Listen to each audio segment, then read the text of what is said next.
हमारे देश में अब मुझे ये समझ में आने लगा है कि किसी भी भारतीय नागरिक को चिकित्सा सुविधा की जरूरत नहीं है, चिकित्सकीय ज्ञान की जरूरत है।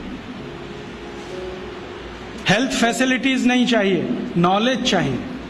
नॉलेज की बहुत कमी, और इतनी कमी है कि पढ़े लिखे लोग उससे ज्यादा पीड़ित हैं। छोटी छोटी बातें नहीं जानते।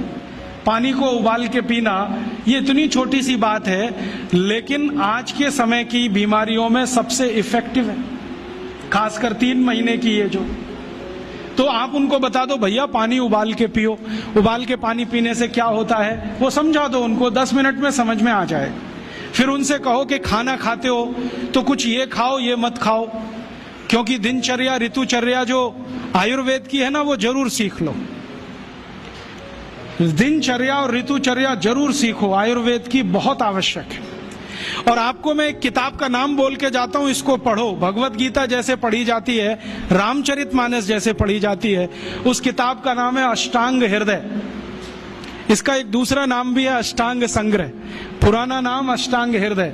ये किताब का जो स्वस्थ व्रत है ना, वो ऐसे पढ़ो जैसे आप धार्मिक पुस्तक पढ़ते हो, और उसको बार बार पढ़ो तो याद हो जाएगा, कंठस्थ हो जाएगा। उसमें 2000 सूत्र हैं। ये सूत्र लोगों को बताना शुरू कर दो। छोटे छोटे सूत्र हैं, जैसे खाना खाने के बाद पानी मत पियो, स्वस्थ रहना है जिंदगी भर तो खाने के 1 घंटे के बाद पानी पियो।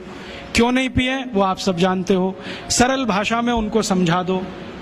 फिर उनको बोलो पानी पियो तो घूंट भर भर के पियो, सिप करके पियो, ताकि ज्यादा लार शरीर में जाए, वात पित्त कफ तीनों संतुलित रहे। ठंडा पानी कभी मत पियो। मैंने दुनिया में ठंडे पानी पीने वालों को बहुत देखा है।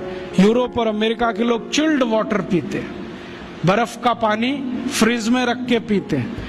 परिणाम जानते हैं क्या होता है? सवेरे जब टॉयलेट रूम में जाते हैं तो 1-1 घंटे बाहर ही नहीं आते। उनको पूछो भाई तुम क्या कर रहे थे 1 घंटे वहां? तो कहते हैं न्यूज़पेपर पढ़ रहे थे, मैगजीन पढ़ रहे थे। क्यों पढ़ रहे थे? स्टूल पास नहीं होता। क्यों नहीं होता? कॉन्स्टिपेशन है, जोर लगाना पड़ता है फिर भी नहीं होता। गाना भी गाते हैं मेरे सपनों की रानी कभी आएगी, फिर भी नहीं आती। और अंतिम दुष्परिणाम पता है क्या होता है? उनको पेट साफ तो होता नहीं, तो सांस में से भयंकर बदबू आती है। किसी अमेरिकन यूरोपियन के नजदीक बैठ जाओ, अगर वो लिस्ट्रीन स्प्रे करके नहीं आया तो 1 मिनट नहीं बैठ सकते। हर समय उनको माउथ फ्रेशनर स्प्रे करना पड़ता है, क्योंकि अंतड़ियां साफ नहीं है, कब्जियत है, मल भरा हुआ है, उसमें कचरा जमा है। फिर उनके पसीने में से भी बदबू आती है। क्यों? कब्जियत बहुत है। और पसीने की बदबू दूर करने के लिए डिओडोरेंट स्प्रे करते रहते हैं। और आप तो सब जानते हो कि अगर कब्जियत है तो बाल भी कड़क रहते हैं, तो उन कड़क बाल को सॉफ्ट करने के लिए क्या क्या सब करते हैं। शैम्पू लगाते हैं, शैम्पू के बाद पता नहीं क्या क्या लगाते हैं। ये सब वो जो करते हैं ना, उनकी मजबूरी है, स्टेटस सिंबल नहीं है। इसको अपने दिमाग से निकाल दो कि ये कोई स्टेटस सिंबल। तो सरल भाषा में समझाओ, ठंडा पानी पीने से ये होता है, मत पियो, समझ जाएंगे। फिर उनको बोलो सवेरे उठो तो सबसे पहले पानी पियो।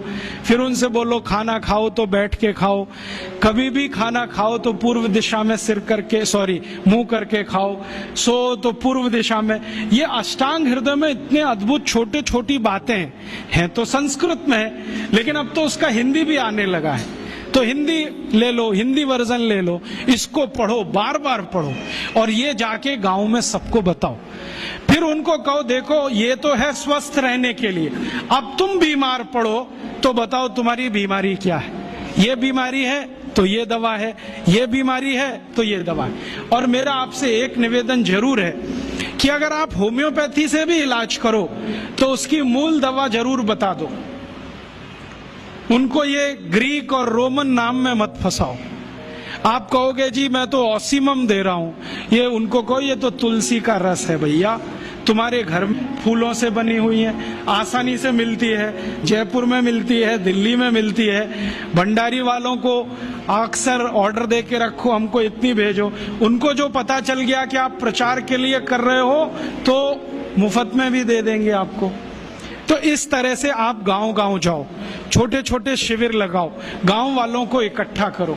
गांव वाले बहुत दुखी हैं, शहर वाले भी दुखी हैं, वैसे तो वो दुखी हैं। इसका यही सबूत है कि रामदेव जी आए जयपुर में सवेरे 4 बजे तो सब लोग पहुंच जाते हैं वहां, पैसा भी देते हैं, समय भी देते हैं। और 4 बजे रामदेव जी कहें टांग ऊपर उठा लो तो उठा लेते हैं, कहें सिर नीचे कर दो तो कर लेते हैं, ऐसे कर लो तो कर लेते हैं। क्यों? परेशान है, दुखी है, शरीर उनका साथ नहीं दे रहा है। और इतने दुखी हैं कि रामदेव जी तो क्या, कोई टिम्बकटू आ जाए उसी के सामने वो आ जाएंगे। और वो दुनिया भर में घूम के आते हैं अपनी अपनी छोटी छोटी बीमारियां लेके। तो इन जो दुखी लोगों का थोड़ा थोड़ा आप मदद कर दो इलाज के रूप में, ये सब आपके भगत हो जाएंगे। और ये भगत हो जाएंगे तो कहो आप भी प्रचार करो इसका, वो भी करें, आप भी करो, तो ये इतना तेजी से मल्टीप्लाई करेगा कि 2-5 साल में एलोपैथी का बाजा बज जाएगा। और बजा देना है अपने को। हाँ, ये संकल्प लेके चलो कि इनका बाजा हमको बजाना है। मैं बहुत जल्दी एक टीवी चैनल शुरू करने जा रहा हूं एलोपैथी का बाजा बजाने के लिए। इनकी सब पोल खोलनी है मुझे। हाँ, इनकी इतनी पोल है मेरे पास, कम से कम 1,500 से ज्यादा डॉक्यूमेंट्स हैं जो एलोपैथी के गंदेपन को सिद्ध करने वाले हैं, इनकी निकृष्टता को सिद्ध करने वाले हैं। ये कितने अनसाइंटिफिक हैं वो बताने वाले हैं, कितने डॉगमेटिक हैं वो बताने वाले हैं। मेरे पास ऐसे बहुत इंटरव्यूज हैं बड़े बड़े डॉक्टरों के, वो कहते हैं कि हम कोई डायग्नोसिस नहीं करते, तीर मारते, लग गया तो ठीक, नहीं तो तुक्का। और वो कहते हैं हम तो एक ही सिद्धांत पे काम करते हैं, trial and error, trial and error, देते जाओ गलतियां करते जाओ, देते जाओ गलती, भले मर जाए पेशेंट उसमें।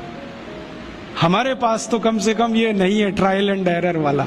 हम तो जानते हैं कि तुलसी है तो उसके ये गुण हैं तो ये रिजल्ट आना ही चाहिए, मेथी है तो उसके ये गुण हैं तो ये रिजल्ट आना ही चाहिए।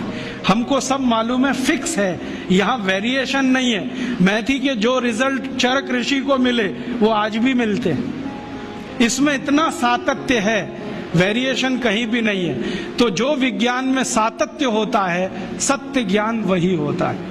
तो हमारे पास जो सत्य ज्ञान है